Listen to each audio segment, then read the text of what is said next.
Well, hello there. So look, I thought to myself, I could do a video today and I could base it upon the fact that it's been noted that Brian Koberger, a strict vegan, went to a vegan restaurant. But then I thought to myself, how can I stretch that out over a video? Bloody odd, innit? A vegan going to a vegan restaurant. What does that really tell us about this crime? It tells us nothing. Basically tells us that a guy who's supposedly a vegan went to a vegan restaurant. I said in a video yesterday that the likelihood is if he is the guy, it's likely that he could have met one of the victims or the target. We spoke yesterday again about Madison in particular and the fact that it most likely occurred there. So I can't really go on too much about how much of a revelation it is that he went there, because it's simply not. It's not a revelation whatsoever. But what I do want to talk about, and this is kind of a semi-rant, I suppose, so I will apologise in advance, because I know people don't like it when you rant. You love it. And it's about this case as a whole. I'm going to be doing a live on Sunday evening, and we're going to specifically be looking at some of the numerous rabbit holes. But I thought what I'd do, I'd give you a little bit of a teaser. You know, like when you walk around the supermarket and they've got perhaps new cakes or something in, they have them little bits of it on a plate, and they can go, here is a tiny little bit of cake, and you might then think, this is nice, I'll go and buy a bigger one. And that's what I'm hoping that this video will do. Because look, like many crimes, when you start looking into things and it becomes all over social media, you get these little pockets of information coming up. And you wouldn't believe some of the stuff that I get emailed. And then you have to decide what is complete and utter lunacy, because there are some of that. I'm not going to mention some channels, but you know, the ones that show you something and say if you look really closely, turn at a 45-degree angle, put several filters, hold up at the light, squint a bit, close one eye, shake your head a bit, you might see someone's face in the background. There's a lot of that stuff that goes about. But look, it seems that this case has an abundance of rabbit holes. I mean, so much stuff seemingly going on in the background. And like I say, what I'm going to do is I'm going to give you some little snippets. But what I will say, before I go on to this, I want to say, I think that a lot of people are judging this case with rose-tinted shades on. Like, if you mention anything to do with a drug connection, for instance, people lose their shit. It's not that. It's not that. I saw countless comments in a video that I did a few days ago. And how dare you say that these students were involved in drugs and this could have been a stash house? So how dare you? You're bloody dragging them through the mud. But I wonder if we'd have been having that same conversation had these students been of a different race. And look, I don't want to play the racist card, but in some situations, it's blatantly apparent that people are judging books by their covers. Now, in my lifetime, I'm 42 years old. I'm 43 next month. And in my experience, I have seen countless people involved in, recreational drug use, if you like. And the vast majority of them have been upper class, wealthy students with rich parents and wealthy backgrounds. Because ultimately, some of these things and some of these activities cost money. And they're sometimes the only people who are able to afford them. Well, in fact, there's two people who can afford them. People who have got money and people who are helping those that distribute get money. And some of what they receive in, as payment, if you like, for their services is access to the aforementioned. So don't shun it. Don't wash it away and say it's not possible, especially if, like I said, if we was talking about a different race, you probably would accept that a lot easier. I ask people with respect of Dylan and the fact that she is a young, white, pretty female who didn't call 911 for 8 hours. If Dylan was in fact Jose, who was a 23-year-old Puerto Rican, would you feel the same? I'm just putting it out there. Don't shoot me. But look, this case, with respect of rabbit holes, there are so many. Let's look at Brian Coburg and start with. We've got a guy who's seemingly intelligent. That's what we're led to believe. He's a PhD student. He's got degrees. He's been studying criminology, etc., etc. I'm not going to bore you and go over everything that he's got.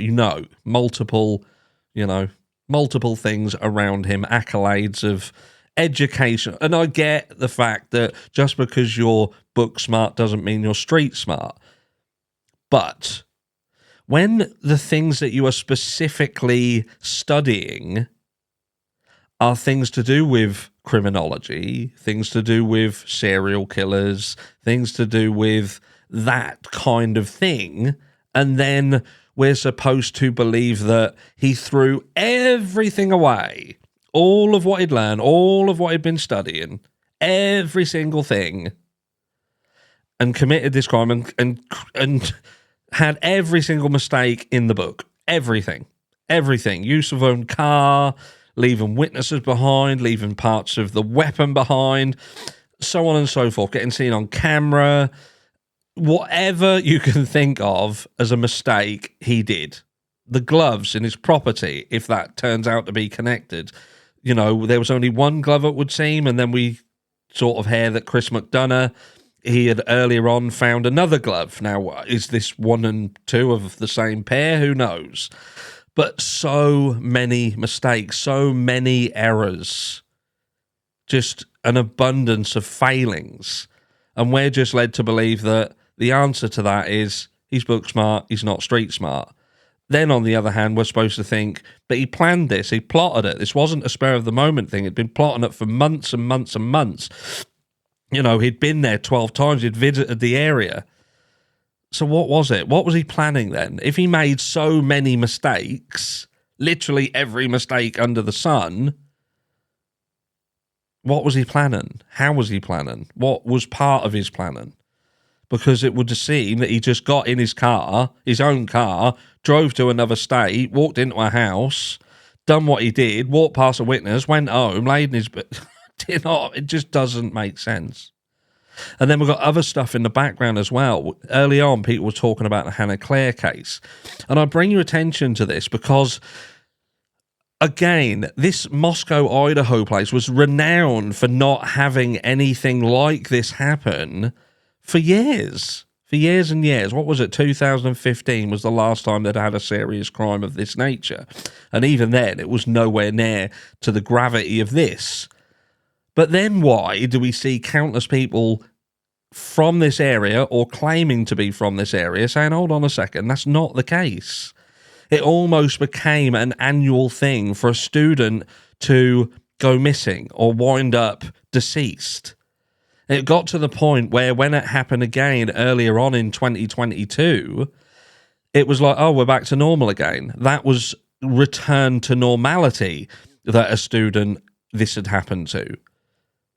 And Hannah Claire, as I just mentioned, there are people coming forward who are claiming that Hannah Claire did not at all take over-the-counter sleeping medications and had an overdose.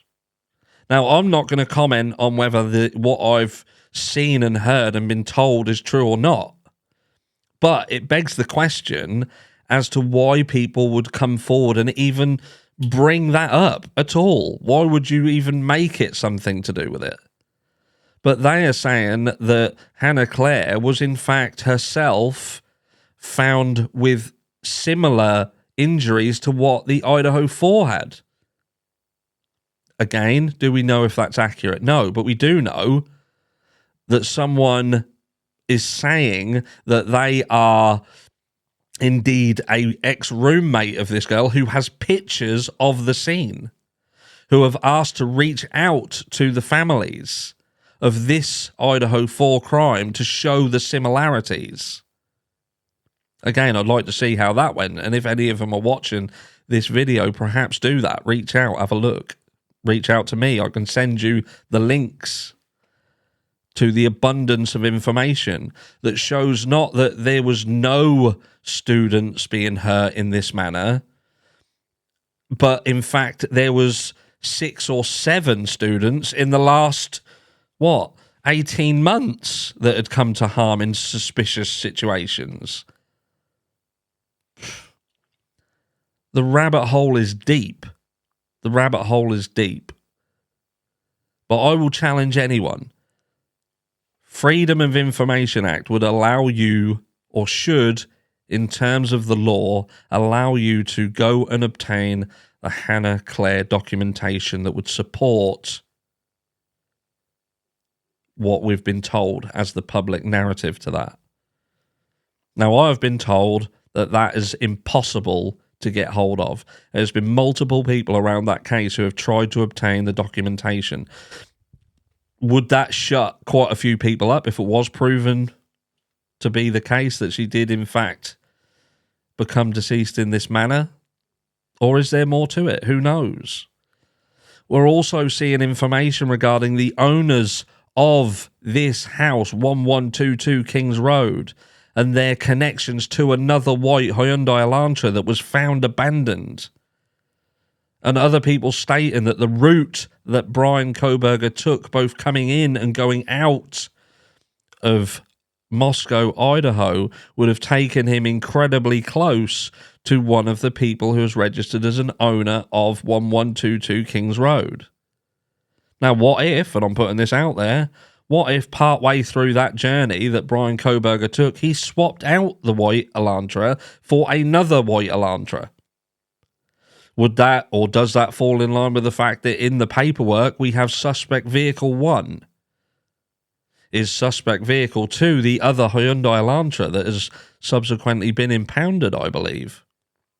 And like I say, this is just about talking about the rabbit holes, the multiple rabbit holes. And I take your attention once again to the drug situation. We have Kohberger himself, who was an addict earlier on in his life. He was overweight. He subsequently had other issues that led him to go on to hard narcotics. And all of a sudden, we've got a situation where we're seeing parties, we're seeing, apparently, again, we don't know how true it is, but hundreds of students at this house. Hundreds of students.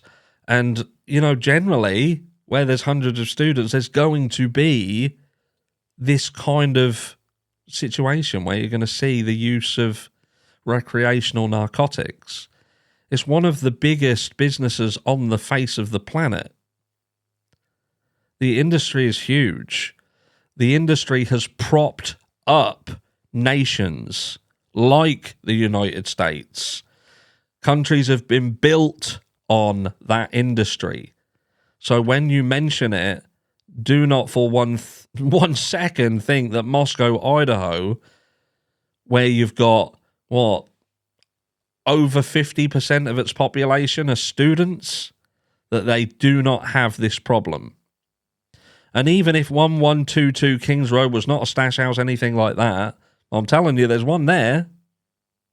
So if it weren't the house that was having all the hundreds of peoples and the partying and the multiple trips there by the cops because of noise, etc., then where is it? What house is it? What students are involved in it? Because they're there somewhere. The truth is, we don't know what's what, we don't know who's who, we don't really know what happened, and we may not ever get to know. There's just been another gag order, an updated gag order issued upon the Idaho 4 case that seemingly directs at the legal representation and them keeping their mouth shut. But in a world where we're supposed to have freedom of speech, the freedom of knowledge, Why is it that places like this, in situations that are of the utmost importance with regards to public safety, the knowledge of what happens and how it can happen, how can they hide that behind a wall? Because it leads you to believe that when you take everything else into consideration, if these rabbit holes are true, even one of them, the Hudson Lindau, for instance, supposedly just, walked himself into a creek that was impossible to get to, and you wouldn't have just accidentally walked into. I've seen the pictures of the area. If one of these is true, why are they covering and hiding everything? Why are people's basic freedoms that they should have, what your world has been built on, why is it being restricted in things like this that have so many questions around them? Let me know down below, and I'll catch you all in the next one.